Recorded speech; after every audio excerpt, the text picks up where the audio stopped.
Most probably you never heard about Transnistria. Is it a country? Yes. Where is it on the map? Well, that's a bit hard to say, because in reality it doesn't exist on the map.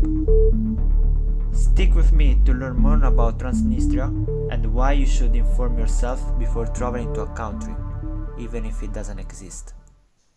Transnistria is a narrow strip of land between the Dniester River and the Moldova-Ukraine border. Its capital and largest city is Tiraspol. The present history of the region dates to 1940, when the Moldavian Soviet Socialist Republic was established. In 1990, the dissolution of the Soviet Union happened. The Pridnestrovian Moldavian Soviet Socialist Republic was established in hopes that it would remain within the Soviet Union should Moldova seek unification with Romania or independence, that eventually occurred in August 1991. Transnistria is an unrecognized but de facto independent presidential republic, with its own government, parliament, military, police, postal system, currency and vehicle registration. Already before coming to Moldova, I had a plan to visit Transnistria, and while in Chisinau, I started to gather infos about how to get there. It's pretty easy actually. From Chisinau, there is the so-called marshrutka, a kind of shared taxi that takes to Tiraspol. But keep in mind that you need a visa to enter Transnistria, because yeah, it's another country, even if it's not recognized by almost anyone. Visa you can get it at the border. Officers will ask you how long are you going to stay, and it's better to say a couple of days, because you never know what will happen, and you don't want to be in a place where you can't leave the country for external reasons, and you have to because your visa is expiring. And that's exactly what happened to me. One thing that you need to know about Transnistria is that it's basically a small Russia. They don't want to be part of Europe, and they support Russia in whatever they do. I was aware of that, but I wasn't aware that also Transnistria was affected by the same sanctions as Russia. Therefore, I couldn't pay with my card, but more importantly, I couldn't withdraw any money from any ATM.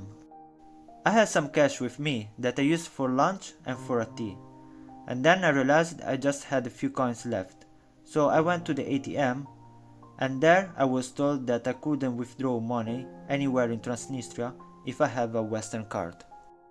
The problem was that I needed money for the transport back to Chisinau.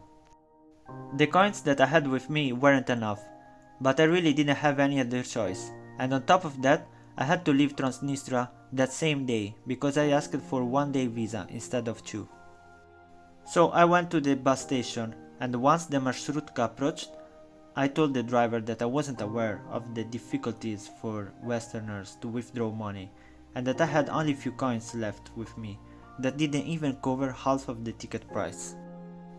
The driver saw the desperation on my face and said, "Prahodi, shitai eta padarak." That means, get on, consider this a gift.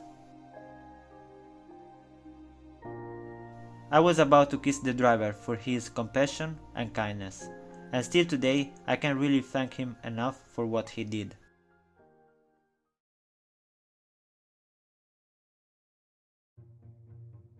Before reaching the end of this video, I want to talk about Tiraspol, the capital of Transnistria. It's a very small city with around 100,000 people living there. I saw everything that I needed to see in around 3-4 hours of walk. My impression of this city? I think Tiraspol is like a big open-air museum about Second World War. There are monuments and blow-ups that celebrate the heroes and the victories of the Red Army almost everywhere. Unlike Moldova, in Transnistria the only language spoken is Russian, and even the currency is different. They have the so-called Transnistrian ruble. Tiraspol is definitely a must-visit for people interested in history, but above all in communism. So if you want to visit Transnistria, keep in mind to bring enough cash with you. And that's it for this episode. From the next video we'll begin the second part of this adventure. See you on the other side of the Black Sea. And don't forget to subscribe to my channel.